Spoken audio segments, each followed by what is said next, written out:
Hello, this is MusicTechHelpGuy, and welcome to this Logic Pro 10 video tutorial on pre-fader versus post-fader metering. So what is this? Well, basically, if you go up to the Mix tab up here, and you choose pre-fader metering, it turns on pre-fader metering. When this is unchecked, it turns on post-fader metering, which is the default in Logic. So let me just show you a quick example here. I'm just going to solo out one of the acoustic guitars here. I'm going to center the pan here, and I'm going to play the track, and I'm going to move the fader around and the volume fader around, and look at what happens to the meter.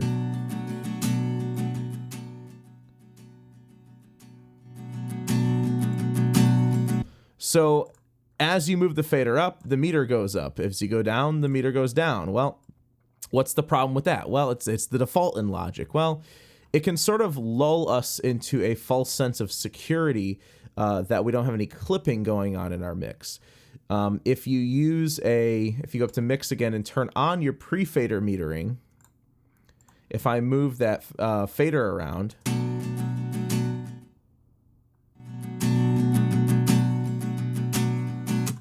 even though we hear the volume change, the meter is actually showing us the volume level at the output of the track after all of the plugins that the audio is run through, but before the fader, before the attenuation that the fader applies.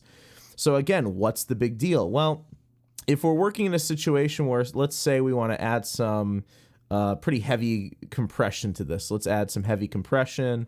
We're really slamming the threshold and the ratio and adding a bunch of makeup gain. This can result in something that in post-fader mode, with our volume down a bit,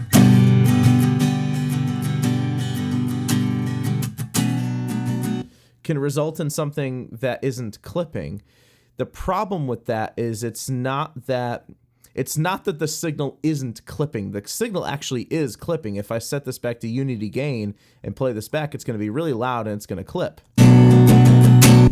So we're clipping by 9 dB because of all the extra added gain we've got going on in the compressor plugin. So the problem is that the plugin is clipping the output of the track.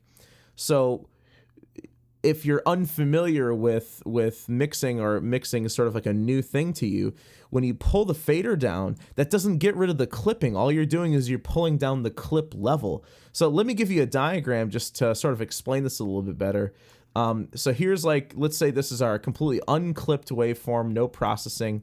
Let's say that we add that compressor plugin, and we add the output gain a little bit too high, so the audio clips. So it sort of truncates on the top and the bottom. So we end up with not as clear or defined of a transient. We end up with sort of this rounded off, truncated transient. If we simply just pull the fader down to compensate for that, that really doesn't do anything for us, because all we're doing is we're taking that clip level and lowering it down. We're not preserving the transient in any way. So that becomes a problem, because, especially in post-fader mode, because we sort of are lulled into this false sense of security that the track isn't clipping, but in actuality, the audio on output is clipping. We're just attenuating a clipped signal, which is bad. And this is something I obviously didn't mention in my mixing tutorial series, which I should have, but for some reason it just slipped my mind.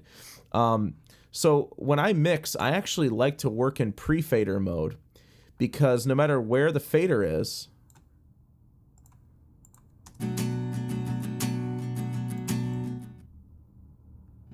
even if the fader's all the way down, it'll tell me that, hey, this track is clipping because of some plugin that you've added here. So instead of like toying with the fader to get rid of the clipping, toy with the plugin to get rid of the clipping. Maybe pull down that output gain that we've got going on so that we don't clip, and then set this to whatever level you want it to be at.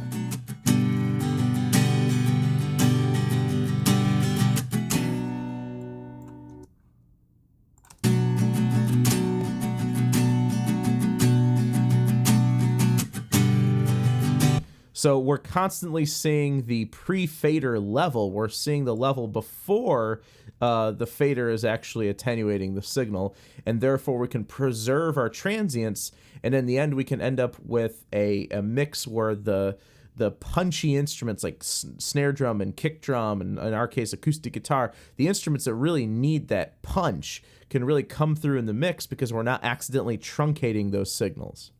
So it's a bit of a confusing topic, especially if you're new to this. So I hope you guys enjoyed the video, and thanks for watching.